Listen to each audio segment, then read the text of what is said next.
December 16th, 1908, Volume 8. The Privation of Jesus is the greatest of all pains. Going through most bitter days, I was lamenting to our Lord, saying, "How cruelly you have left me. You told me that you had chosen me as your little daughter, that you would keep me always in your arms, and now you have thrown me to the ground, and instead of a little daughter, I see that you have changed me into a little martyr. But even though little, my martyrdom is just as cruel and harsh, bitter and intense." While I was saying this, he moved in my interior and told me, "My daughter, you are mistaken. My will is not to make you a little martyr, but a great martyr. If I give you the strength to bear my privation with patience and resignation, which is the most painful and the most bitter thing that can be found, and there is no other pain that equals it or resembles it either in heaven or on earth, is this not heroism of patience and the ultimate degree of love, compared to which all other loves remain behind, almost nullified, and there is nothing that can compare to it or stand before it? Is this not, then, great martyrdom? You say that you are a little martyr because you feel you do not suffer so much. It is not that you do not suffer, but it is the martyrdom of my privation that absorbs your other pains, making them even disappear.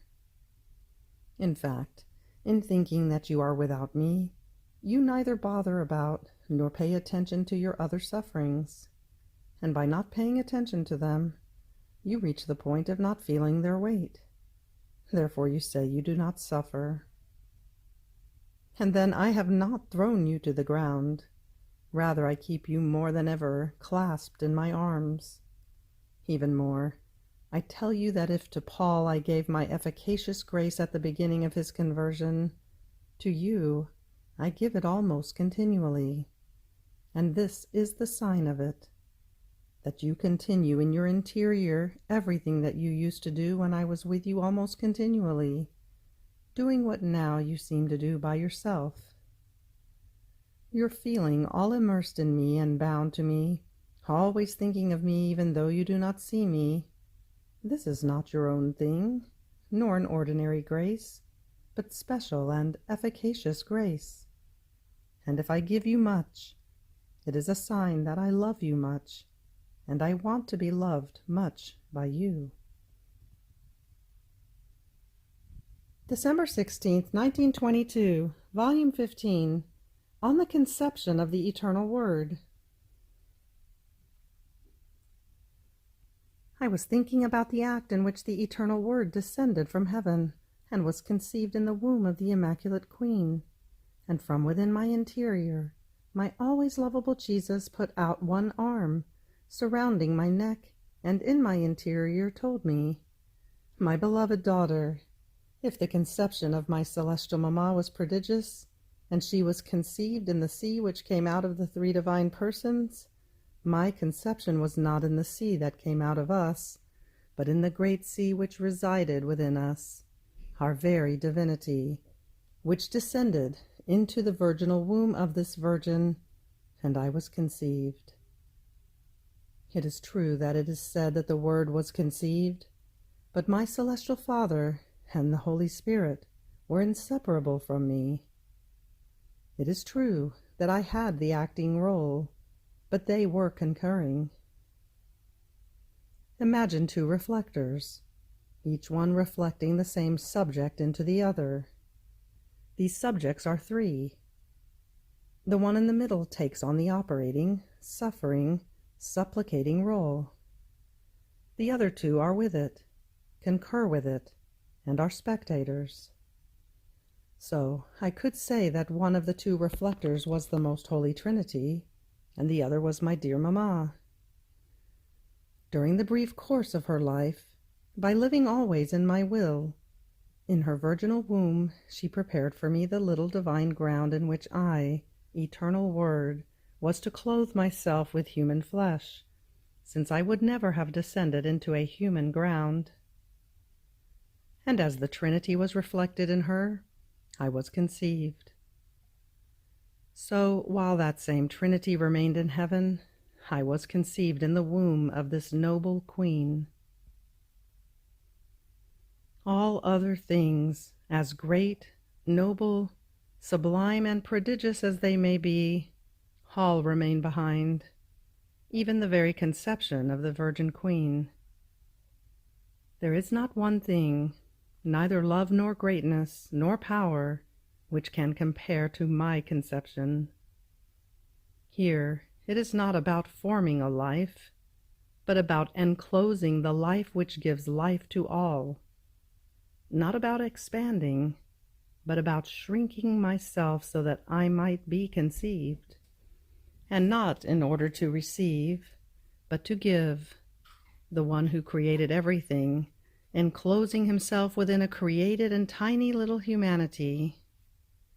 These are works only of a God, and of a God who loves, and who at any cost wants to bind the creature with his love in order to be loved. But this is nothing yet. Do you know where all my love, all my power and wisdom blazed forth? As soon as the divine power formed this tiny little humanity, so little as to be comparable to the size of a hazelnut, but with all the members proportioned and formed, and the Word was conceived in it, the immensity of my will, enclosing all creatures, past, present, and future, conceived all lives of creatures in it. And as my humanity grew, so did they grow within me. So even though I appeared to be alone, when observed under the microscope of my will, all creatures conceived in me could be seen. It happened with me as when one sees crystal clear waters. Even though they appear to be clear, when they are observed under a microscope, how many microbes cannot be seen? My conception was such and so great that the wheel of eternity remained stunned and ecstatic in seeing the innumerable excesses of my love and all prodigies united together. The whole mass of the universe was shaken in seeing the one who gives life to everything shrink, reduce himself, enclose everything, in order to do what? To take the lives of all and make all be reborn.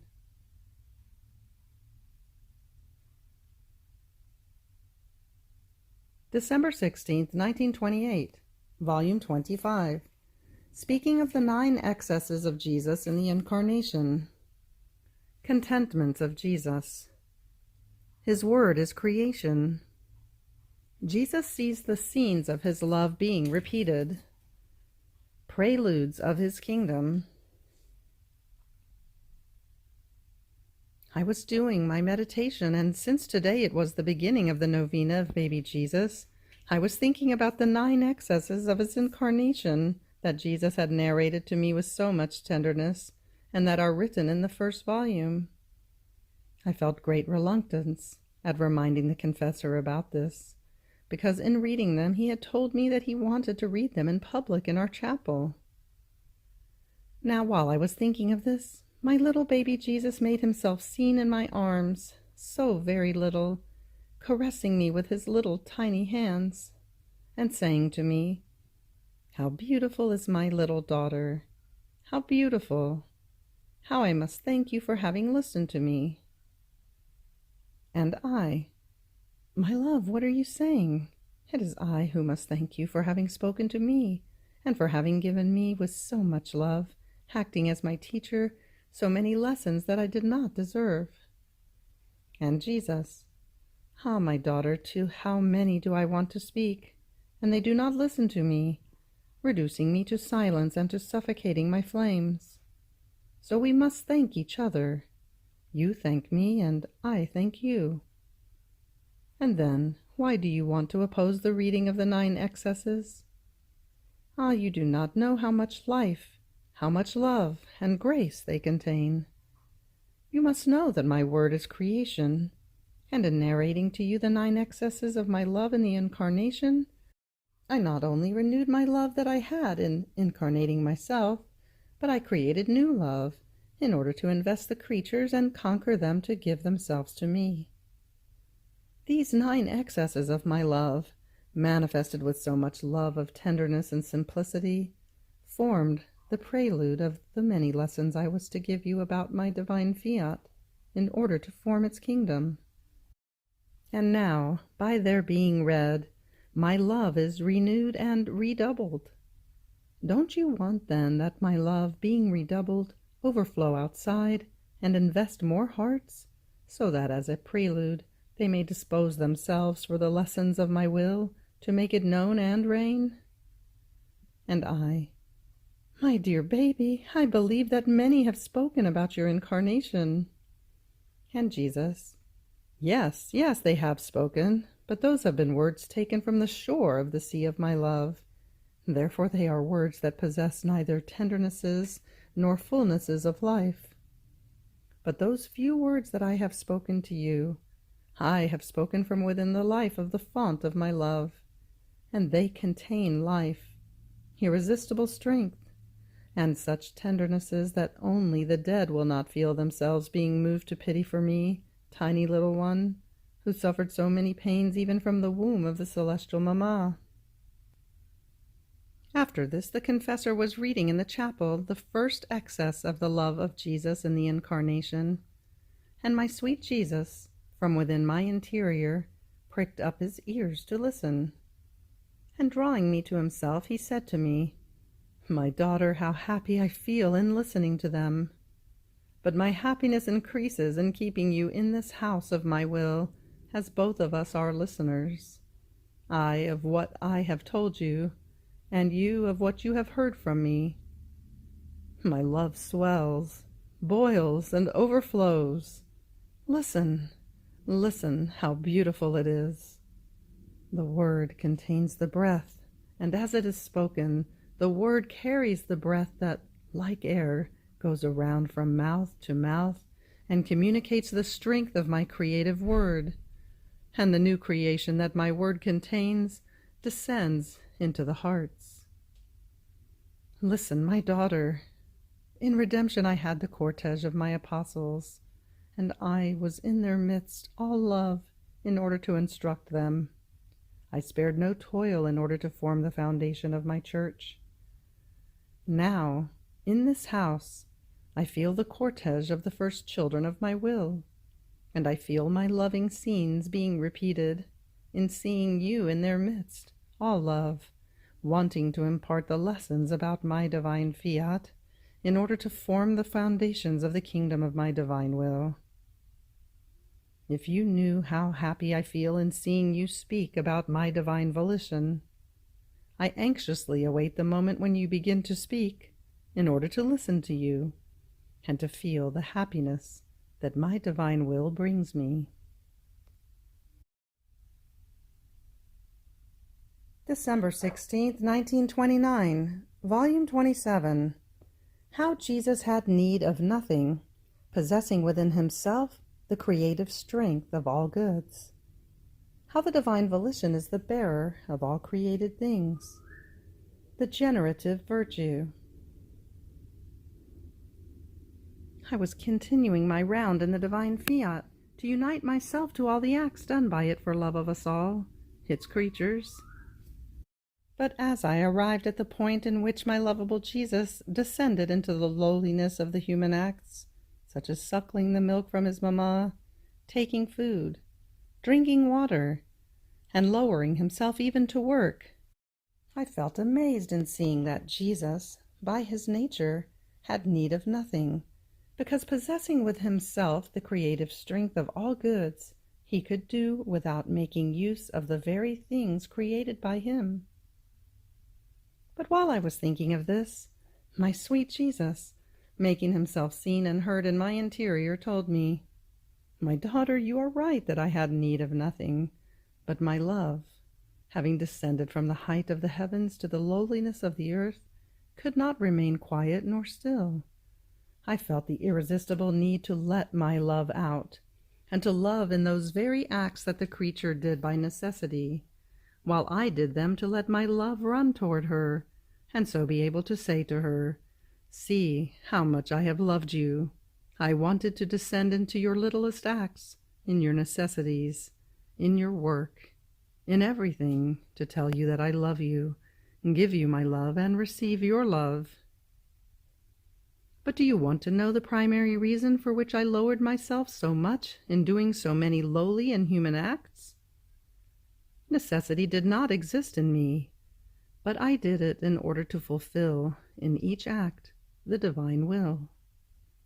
All things would present themselves before me for what they were in themselves, where they had come from, sealed by the divine fiat, and I would take them because it was wanted by it. It can be said that there was a contest between my divine will that, by nature, as word of the Celestial Father, I possessed within me, and my same divine will spread in the whole creation. So in all things I knew and saw nothing but my divine will. It was my food, my water, my work. Everything would disappear from me, and it was always my divine will that I would deal with. And while my divine will would make me descend into the human acts of creatures, I would call all the human acts of each one of them, that they might receive the great gift of having my divine volition descend as prime act, and as life of their acts. Oh, if creatures looked at created things for what they are in themselves, their origin, who it is that nourishes them and preserves them, and who the bearer is of so many things that serve the human life, oh, how they would love my divine will, and would take the substance of created things. But they look at the exteriority of things, and therefore they attach their hearts to them, and feed themselves from the cortex of them, losing the substance present inside created things, that came out of us so as to let creatures perform many acts of our divine will. But to my sorrow, I am forced to see that creatures do not take the food, the water, nor perform their work in order to receive and fulfill my divine volition, but out of necessity and to satisfy their human will. And my divine fiat is put out of their acts, while we created so many things in order to place our divine will as though in a bank in the midst of creatures. And by not using it, they keep it as though in a continuous act of bankruptcy. All the good that they should take, if in all things they fulfilled and took my divine will, remains broken for them, and we remain with the sorrow of not seeing it as dominator and queen of all the human acts of creatures. Then I continued my abandonment in the divine fiat. I felt the great need of it, and of always remaining in its sea of light, never to go out. I felt it like heartbeat, like breath, like air that infused life in me and maintained in me the order, the harmony, the dissolving of my little atom within its divine sea. But while my little mind was crowded with thoughts of divine will, my sweet Jesus added, "My daughter, there is no order, nor rest, nor true life, but in my divine fiat. In fact, the life of each creature, her first act of life, is formed within the womb of her Creator, and then as a birth from us, we put it out into the light of the day. And since we have within ourselves the generative virtue, as a child of ours, it carries with itself the seed that generates, and with this seed the creature forms many other births, and as she keeps carrying out her life, she forms the birth of her holy thoughts, of her chaste words, of the beautiful enchantment of her works, of the sweet treading of her steps, of the refulgent rays of her heartbeats. And as all these births are formed from the creatures, they take their way to ascend to their Creator, to recognize Him as their Father, to love Him, surround Him by cortege, and form His long offspring as our glory and that of our generative virtue. But in order for our generative virtue to fecundate, it takes our divine will, dominating in the birth come out of us, Otherwise there is the danger for it to be transformed into a brute, and to lose the virtue generative of good. And if it generates passions, weaknesses, vice. And these not only do not have the virtue of ascending to us, but on the contrary, they are condemned as births that do not belong to us. December 16th, 1932, Volume 31. How the good makes glory rise naturally, and becomes narrator of she who did it. How in every I love you is a triumph of Jesus, and in order to be loved he places his hidden love. My abandonment in the divine volition continues, although under the nightmare of the repeated privations of my beloved Jesus, despite that the light of the eternal Fiat never leaves me. Its waves of light invest me inside and out, and make themselves the heartbeat, breath, motion, nourishment of my little soul. Ah, if it were not for the divine will that as life substitutes itself for everything, and even for my very Jesus, with one blow I would end life, and that same light would carry me to heaven. But alas! I said to myself, how long my exile is! What is the good that I do? And although I might do something great, what is the good that I could do? But while I thought this, my dear life, sweet Jesus, repeating his brief little visit, told me, my daughter, courage! My will is consuming you in its light in order to form its divine copy in you. And so much is its jealousy that it doesn't for an instant stop sending you light, so as not to give you the time to do your will, but always mine. And then, what great thing is that good? And yet everything is in operating good. It is the substance of sanctity, and the sun that shines by means of its holy words, works, and steps in the midst of creatures, that while it gives light to itself and warms itself, it gives light and warms whoever is around it. Good produces the immortal glory on earth and in heaven. Who can ever remove the glory of a good that one has done? No one, neither God nor the creatures. Rather, in the good act, as naturally, the glory that that same act contains rises by itself from itself, so much so that many times creatures are forgotten, but the good done remains as life in their midst, and is not easily forgotten. Therefore every good done sings the glory and becomes narrator of who has done it. So if you want to do even one single good act, by being alive, all eternity would sing for you a greater glory. So I continued my round in the divine volition. According to my usual way, I animated all created things with my little I love you, and I wanted to leave it impressed in all things, so that it would be voice, and would ask for the kingdom of the divine will on earth. And blessed Jesus, surprising me again, told me, my little daughter of my volition, you must know that so much is the yearnings, the delirium, that I want to love and be loved by creatures, that hidden, without being noticed, I place in the depth of their souls a dose of my love. According to their disposition, so I increase the dose, and feeling my love in themselves, they tell me from the heart, I love you, I love you. In feeling myself loved, I triumph in the love of the creature. So every I love you of hers is a triumph that I make, and although I placed my love hidden in it, I pay no attention to the fact that it was a crafting of mine in order to be loved. Rather, I pay more attention to the fact that it has passed through her channel, that is, from her will, from her voice. And feeling myself wounded, I look at it as love that comes to me from the creature. So every I love you of yours is an additional triumph that you make for your Jesus.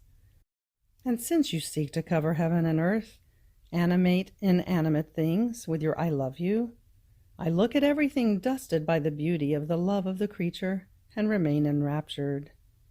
I say with all the emphasis of my love, ah, yes, how content I am, already I am loved. And while I triumph in her love, she triumphs in my love. Having said this, he was silent, and so much was the ardor of his love that, almost fainting, he sought rest in my arms. And afterwards, as refreshed, he repeated with stronger emphasis, "My dearest daughter, you must know that what I want and interests me the most is that I want to make known that I love the creature. I want to say to the ear of every heart, 'Child, I love you.' And I would be content if I heard myself responded to with my same little refrain, 'Jesus, I love you.' I feel the irresistible need to love and be loved. Oh, how many times I remain suffocated in my love, because while I love, not feeling that they love me, my love does not find its outpouring, and I remain drowned in my own love. Here is why I love your I love you so very much. As you say it, it takes the form of a refreshing little flame that, coming into my great fire of love, brings me refreshment, and spreading itself as beneficent dew on the flames that burn me, quiets my love, my deliriums, my loving yearnings, because if I have been loved, I can give mine, and being able to give mine, my love pours out. My daughter, heaven and earth are full and swollen with my love, and there is no point where my love does not feel the need of overflowing in order to go down and run in search of hearts, in order to tell them its little word, 'Child, I love you. I love you so much, and you, tell me that you love me.' And it is all ears to hear if the creature says that she loves it. If this is affirmed, it feels its love reassured in her, and it takes its sweet rest there. On the other hand, if it is not affirmed, it runs. It goes around heaven and earth, nor does it stop if it does not find one who tells it that she loves it.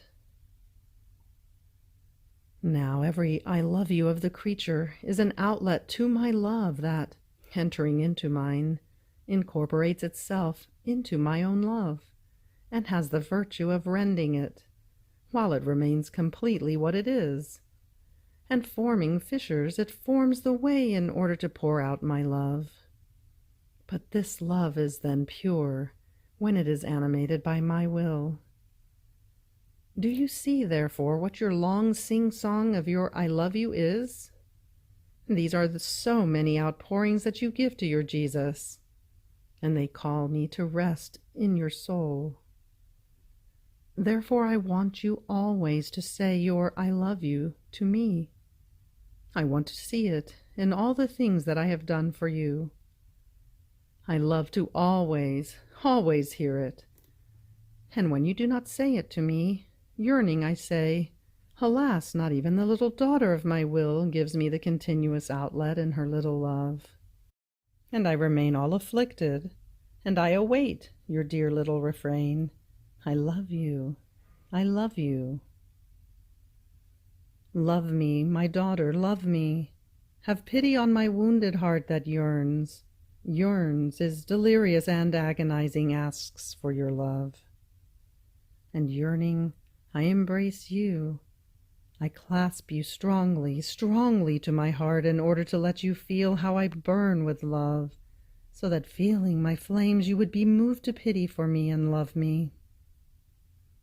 Oh, please, make me content. Love me. When I am not loved, I feel thwarted in my love, and so I arrive at deliriums. And when a compassionate heart is moved to have pity on me, and she loves me, I feel my misfortune changed into happiness. And then every I love you of yours is nothing other than a little firewood that you cast into the immense ocean of my love, that converting into a little flame increases love a degree more for your anguishing Jesus. End of December 16th. Fiat.